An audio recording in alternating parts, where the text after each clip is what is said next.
suis Berthe de la société Televic. Je suis le fondateur de la solution Assessment Q qu'on va présenter. Televic, c'est une société belge, un grand groupe en fait de plus de 1000 personnes avec 4 grandes divisions dont nous sommes la plus petite, Televic Éducation. Toutes les divisions travaillent dans le transfert de savoir critique, de savoir numérique par la technologie. Nos 4 grandes valeurs, je ne vais pas vous les citer, mais moi j'adore le 4e là, qui ne se traduit pas en français d'ailleurs, c'est le no nonsense. Moi j'adore, c'est vraiment une valeur qu'on aime. Assessment Q, pour ceux qui ne connaissent pas, c'est une plateforme en ligne pour mesurer les connaissances et les compétences. C'est donc vraiment une plateforme de test, d'examen, si vous voulez, d'évaluation en ligne. Donc, on vous apprend à utiliser la plateforme. C'est une plateforme que vous utilisez vous-même, que vous alimentez vous-même, mais une plateforme bien établie, avec beaucoup de fonctionnalités, avec lequel vous pouvez faire des tests, des examens, des évaluations sommatives, formatives, créer des exercices si vous voulez, des entraînements.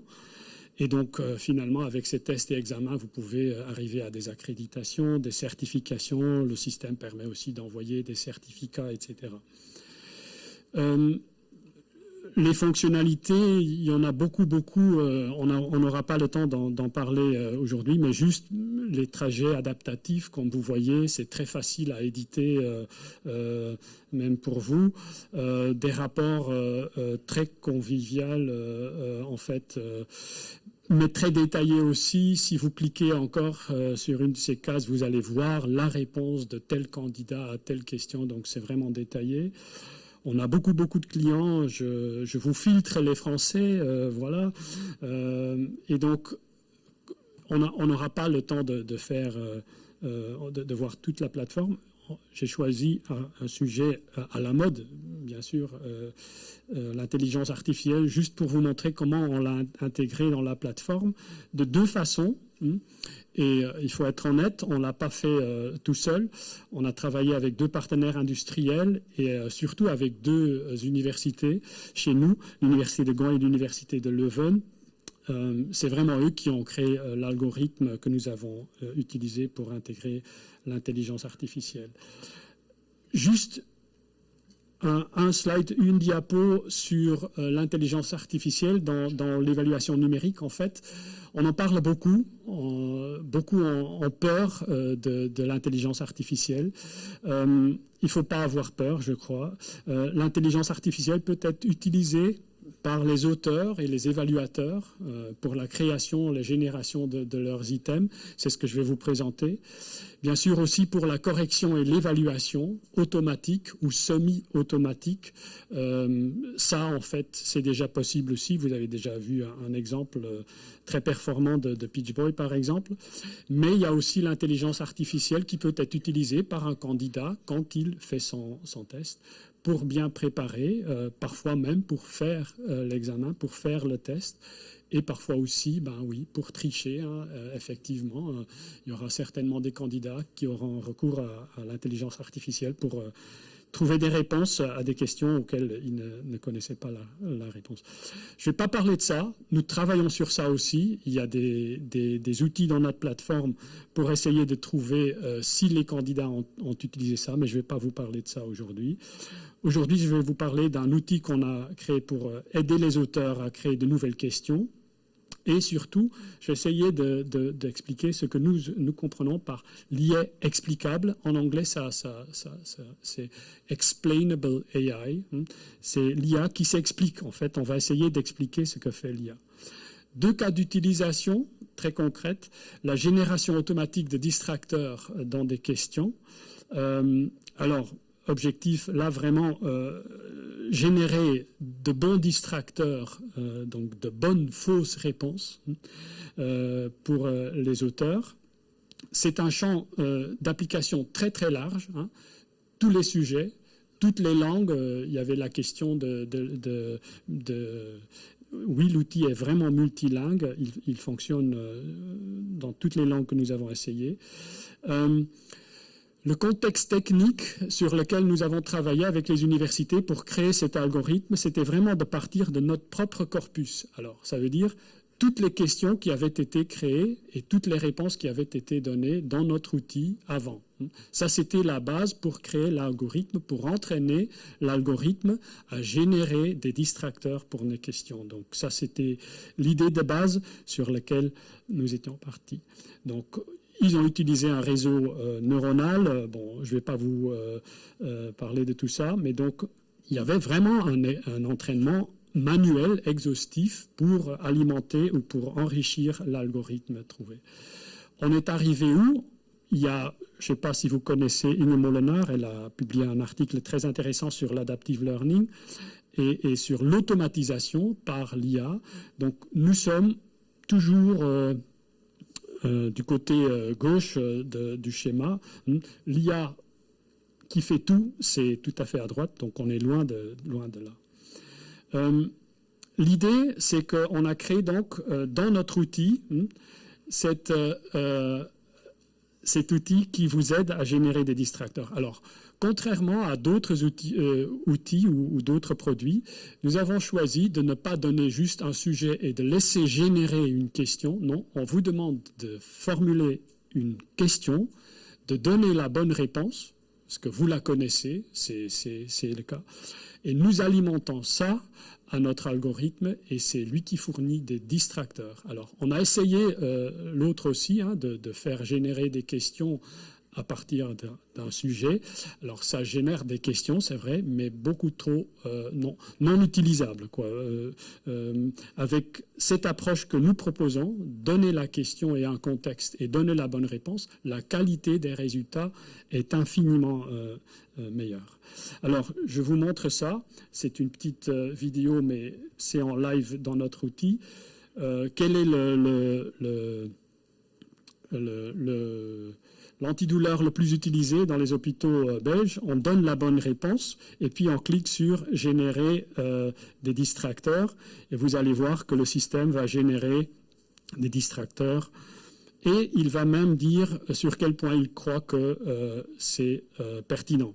Donc, effectivement, il trouve des réponses bien pertinentes. Alors, je passe à la diapo suivante. Là, c'est une autre question. Non, il fallait passer à la suivante. Je m'excuse parce que l'exemple est en néerlandais, là, mais on a essayé dans toutes les langues. Ici, on demande quelles villes en Belgique sont liées à la rivière l'Escaut. Et la bonne réponse est Gand et Anvers. Et puis, on laisse générer le système des distracteurs. Et vous allez voir que, et je vais poser la vidéo là. Donc, il y a bien des villes, mais si on continue un peu plus loin dans la vidéo, il y a des pays, il y a des villes qui ne sont pas en Belgique, etc. Donc, ça veut dire que l'algorithme, même s'il dit qu'il croit qu'il est très pertinent, il donne des réponses qui n'ont rien à voir, qui ne sont pas utilisables. Alors, c'est quoi? C'est la faible richesse de notre base de données, de notre corpus, pour alimenter ce type d'algorithme. Donc, est-ce qu'on l'a utilisé? Oui. Est-ce qu'on était content? Non, pas du tout. Non, vraiment, on n'était pas content du tout. Donc, l'évaluation intermédiaire était vraiment... la fiabilité était trop faible. Mais on a publié tout ça en octobre 2022. Reality Check, tout le monde le sait. OpenAI lance ChatGPT en novembre 2022. Alors, qu'est-ce qu'on a fait en janvier? On a gardé notre implémentation et on a changé d'API. On a remplacé notre propre algorithme sur lequel on avait travaillé beaucoup, par l'API de ChatGPT 3.5. Donc, alors là, l'effet était énorme. La qualité des distracteurs est énorme. Toutes les langues sont supportées, tous les sujets. Plus, on est maintenant capable de créer de l'IA explicable, c'est-à-dire on va ajouter à notre algorithme, on a ajouté l'explication pourquoi il a choisi ce thème. Okay. Je vous montre encore. Bon, peut-être je vais passer cet exemple en allemand. Pour un exemple en français, ma souris, elle est là. Donc on alimente une question, pourquoi l'amiante est-il dangereux pour la santé? Et donc on donne une bonne réponse et on recherche des distracteurs. Vous voyez la qualité des distracteurs, là. On peut choisir les distracteurs qu'on veut. On peut aussi dire, bon, ce distracteur, j'aime pas. Et puis, à droite, là, vous voyez, insérer l'explication sous forme de feedback. Donc, il dit pourquoi il offre ce distracteur. Donc, il y a aussi parfois des distracteurs qui ne sont pas tout à fait corrects. Et donc, juste en cochant ce qu'on veut garder et en ajoutant, on a une question bien enrichie. Et donc, le feedback, il est là.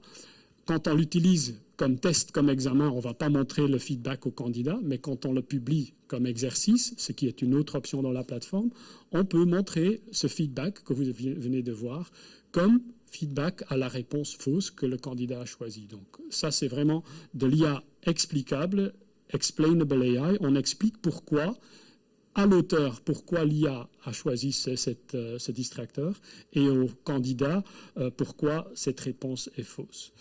Et donc, si je prends l'exemple suivant, c'est un peu la même thématique, là, l'amiante, mais là, j'ai fourni un texte plus long. Donc, j'ai alimenté un texte plus long dans la question. La question comporte un texte qu'il faut lire et puis chercher une affirmation. Alors, vous allez voir dans les réponses qu'il donne qu'il va tenir compte de ce contexte. Donc, certains distracteurs vont vraiment avoir un lien direct avec le texte. Donc, dans le texte, par exemple, il parle de les années 70, les années 70, et donc il y a un distracteur qui porte juste sur ça. Donc, plus on alimente l'algorithme, en fait, plus riches les résultats. Et juste pour terminer, ça parle toutes les langues, aussi les langues comme SQL, pour encoder. Donc, si vous alimentez tout un schéma avec tout un tableau avec des données, et donc vous voyez en bas, bon, quel code il faut utiliser pour trouver les champs uniques dans tel ou tel code. Vous cliquez sur suggérer des distracteurs. ChatGPT vous fait ça, donc il vous donne de l'SQL bien fait, mais faux, donc de bons distracteurs. Et donc, je vous garantis que ça fonctionne très très bien sur tous les sujets, dans toutes les langues, c'est phénoménal. Voilà, deuxième exemple, un peu moins long sur ce deuxième exemple, nous avions travaillé avec l'université aussi sur quelque chose de beaucoup plus précis. Donc, la portée de la génération de distracteurs était vraiment large. Ici, c'était une portée très très étroite, en fait. On voulait un système qui génère des exercices de verbes, de conjugaison de verbes en anglais et en français. Et là, on est un peu plus à droite.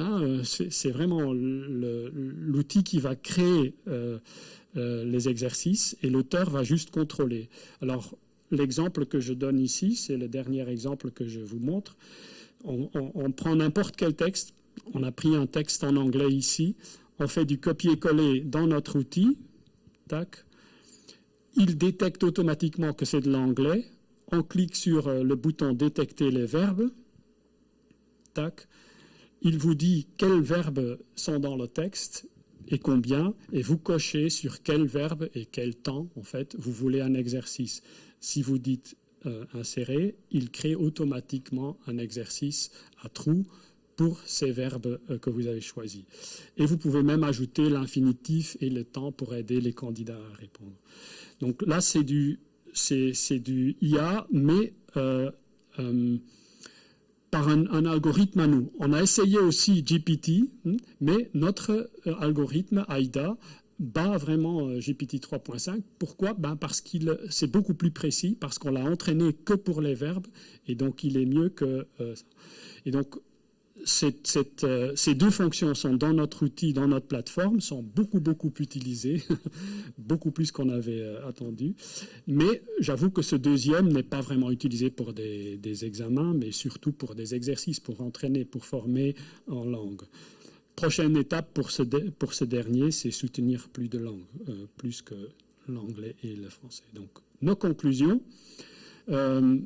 Alors oui, l'IA représente une véritable valeur ajoutée. Oui, je sais que oui, valeur ajoutée. Mais c'est vrai, si c'est vraiment vrai, c'est un ajout énorme. Les auteurs adorent. Pour inspirer, ils l'utilisent vraiment. N'hésitez pas, n'ayez pas peur de créer votre propre implémentation de l'IA. On avait peur, nous, parce que c'est un champ qu'on ne connaissait pas du tout. Mais avec un peu d'aide et un peu d'entraînement manuel de ce type d'algorithme, ça fonctionne très bien. Si vous cherchez quelque chose de générique, utilisez plutôt des modèles bien entraînés comme GPT, parce que pour nous, on n'aura pas le temps de faire ça. Dernière ligne là, expliquez ce que vous faites quand vous utilisez l'IA, en fait. Tout le monde a peur du black box, et c'est un black box. Même les développeurs ne savent pas ce que l'algorithme fait parfois. Et si vous l'utilisez, expliquez pourquoi vous l'avez choisi, pourquoi l'algorithme l'a choisi. Ça aide à rassurer les utilisateurs. Voilà. Merci beaucoup, Bert. Merci.